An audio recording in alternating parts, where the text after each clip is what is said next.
guys, welcome back to the summer of the 90s and on to 1992. And we'll start off big with, the last video was your favorite Disney movie of all time, Beauty and the Beast, and the very next year, my favorite Disney movie of all time, and the first movie that I very vividly remember seeing in theaters. Disney's Aladdin. I remember seeing this in a theater that no longer exists, actually. The one that's now Sheets.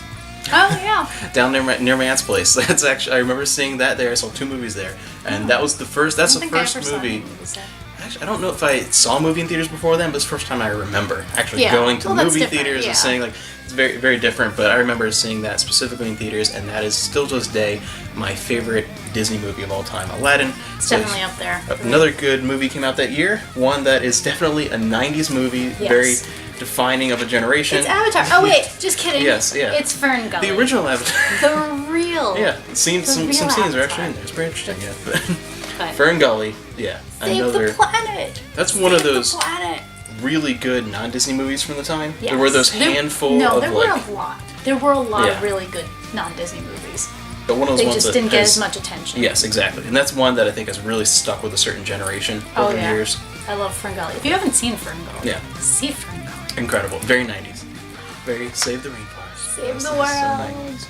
And a not-so-good movie came out that year. This is a very good movie. A pretty bad movie launched that year. I love this movie. But thankfully, because of this movie's existence, we got one of the greatest things ever to hit TV, but that's for another year. We got, like, a million other things we would never have gotten. Yes. But that's a story for another time. This individually for 1992 is the original Buffy the Vampire movie. The movie. Yeah. The one where they butchered Joss Whedon's vision and made It was sad. Don't worry. Not so good movie. Don't worry. But there's a lot of good people in this, which is very strange. Yeah. A lot of quality people, some good ideas like from his original concept, but just the overall end product. You didn't see this for a very long time. No, I saw. You have not seen this. I saw multiple seasons of the series before I even knew that existed. For a while, I didn't even know that it existed until I remember seeing. I feel like Joss kind of wanted it that way. Yeah. Like I remember, I picked that up at a Blockbuster, like the VHS. And towards the end of the '90s, I'd seen a couple seasons. I'm like, what is this? Wait, the movie? That's not. Yeah, that's not Sarah Michelle Gellar. What the hell is this? I had no idea that existed. I'm like, oh, yeah.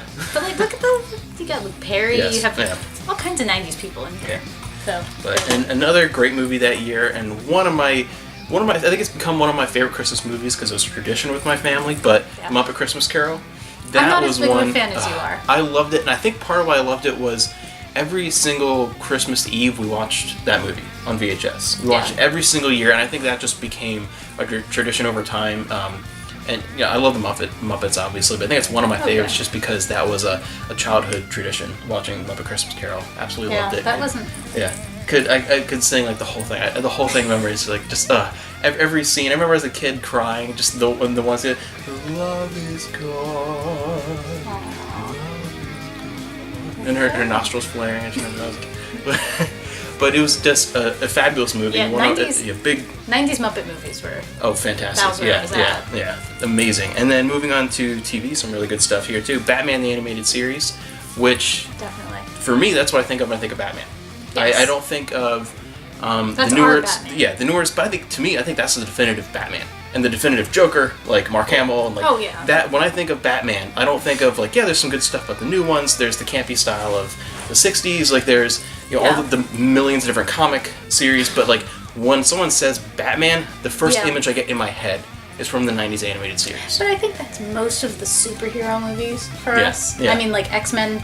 Think of X-Men. Spider-Man. Think of the animated. But I think overall, even though it's not my personal favorite, I think overall, like quality-wise and how much it defined a franchise, I think that is the best one overall. The '90s animated Batman, I think that was unbelievable quality for TV at the time. It was mind-blowing, and I'll never forget like that intro sequence.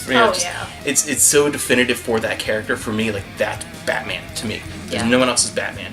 So and some more. Batman. This was a big rise of a lot of Nickelodeon content too. Nick Arcade was a lot of fun. One of the last kind of like, because he had Starcade years before, but like Nick Arcade, I remember a lot of different Nickelodeon shows. Yeah. And one of the big ones was random VHS here of Snick, which was a 2-hour block of programming, and this was one of the first times that it was aimed specifically towards like preteens, like young teens. Yeah. Like 11 to 15 or so, like that. And a lot of shows, and you'd see. And it's orange. Yes, it's orange. The orange. Yeah, the VHS itself is orange, of course, for Nickelodeon at the time. But there's so many different shows in that block, like like what PNP, like Nick Shorts, Camp whatever, like, but like I don't know, Closer Explains It All, like so many great shows, like Nick had so much, like there was just always something on that you wanted to watch. It wasn't like, oh, now I have to wait. Nickelodeon in the 90s was that was it to me. That was you could just sit and watch that all day. And live action like preteen stuff, like what we now can, like that is now the realm of the Disney Channel.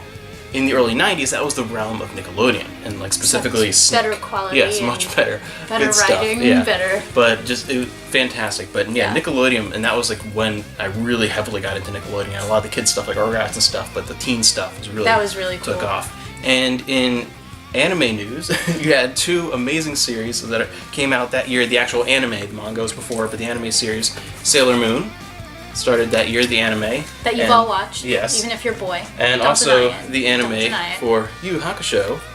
Yes, absolutely. Which I'd say, would you say this is your favorite anime this of all time? This is my favorite anime.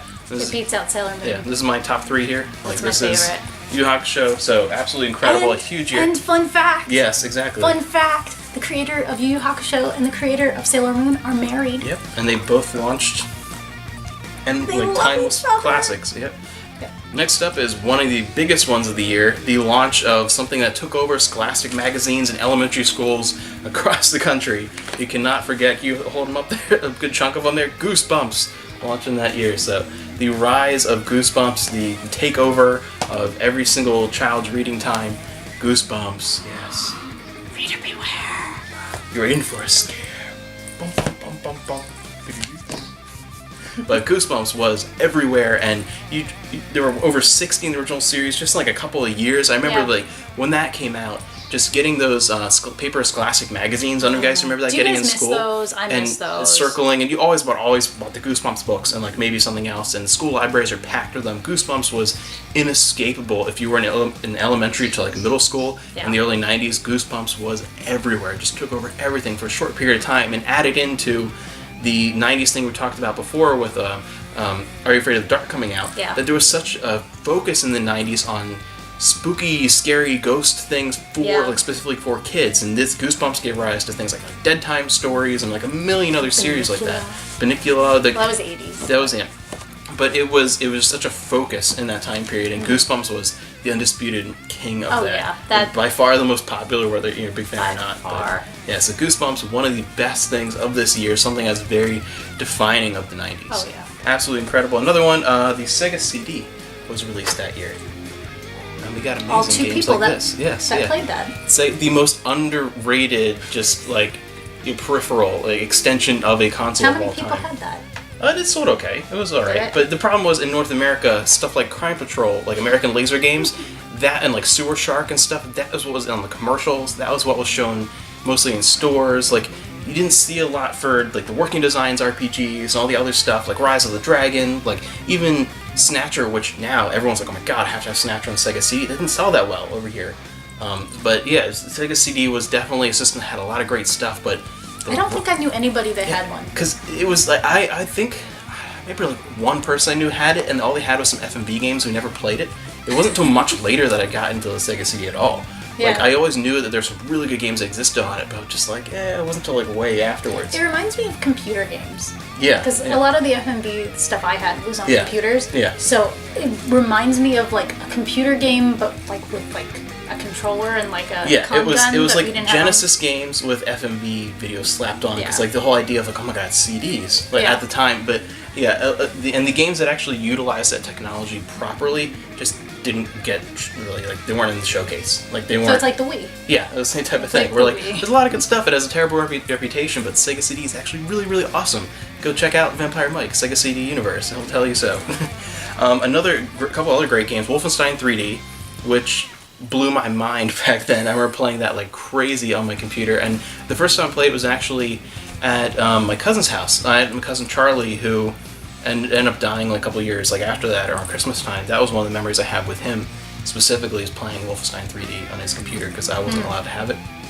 So eventually I did get it, even though I wasn't allowed to have it. But I remember playing over at his place. I think that's so funny. There were so many things you weren't allowed to have. Yes, but I usually actually owned them, just not always with my brother's knowledge. But and also in arcades, if you were anywhere near an arcade, and this was, I think, the last real decade for arcades at all. And last for like half a decade. I think by the mid-90s they were mostly gone. Yeah. But the thing that exploded, Mortal Kombat, absolutely, it's hardcore. Was one of the things that launched the ESRB eventually, like one of the things. But Mortal Kombat in the arcade, it was a picture of the arcade machine in the back of the Genesis cartridge here. But yeah, Mortal Kombat in the arcade was mind-blowing at the time. Now it seems kind of tame, the first one especially, but at the time it was like, oh my gosh, there's so much blood. Yeah, that is crazy when you look back and you're like, wow, really I remember not this, that bad. I remember the graphics being amazing, and I remember the blood, and now you're like, oh. Yeah, it was so much of just the attitude of the time, which I think a lot of maybe much younger people don't realize. The attitude of the time was that video games are for kids. Like maybe PC gaming was seen as more of an adult thing, but like consoles, the consoles was very much like this is for kids in the general mind of the population. But so like they couldn't comprehend that there were games geared more for older like teenager or like adult gamers. So whenever there was something actually made like this isn't meant for kids, they'd be like, but it's tainting like the children. Like, oh my god, think of the children. But it's not meant for children. Like, and it just there was a whole attitude of the time that just didn't click. But that was a huge success of the time. And another big one for that year was the launch of Creepy Crawlers. So that was Creepy Crawlers. That was one of those. It was sort of like the Easy Bake Oven for boys, and of course it was like bugs and things. I think they came out with other things later. They did eventually, yeah. But I just remember the original and like the original commercial, and it was like Easy Bake Oven for girls, and then boys you get to make bugs like that. That's what I just remember. That's another thing that like I really miss now. There's no commercials, and the commercials we have now suck. Have you noticed that? Yeah, there aren't memorable jingles. You know what I mean? Like that type of thing. Yeah. Like we remember Creepy Crawlers. Yeah. How could you not? Yeah. Remember like the boy putting like the little scorpion near his sister, and you're going ah. Yeah. Like. They don't make stuff like that anymore. Miss that. And it's so stupid to be nostalgic for commercialism and take my money. But anyway, so that's the big ones for this year. And remember to tell us below, as always, some of your memories from every year, because we can't cover everything. It's just some highlights for us. So the hours. Yes, and be prepared. Start thinking ahead. What are some of your favorite memories for the next year, 1993?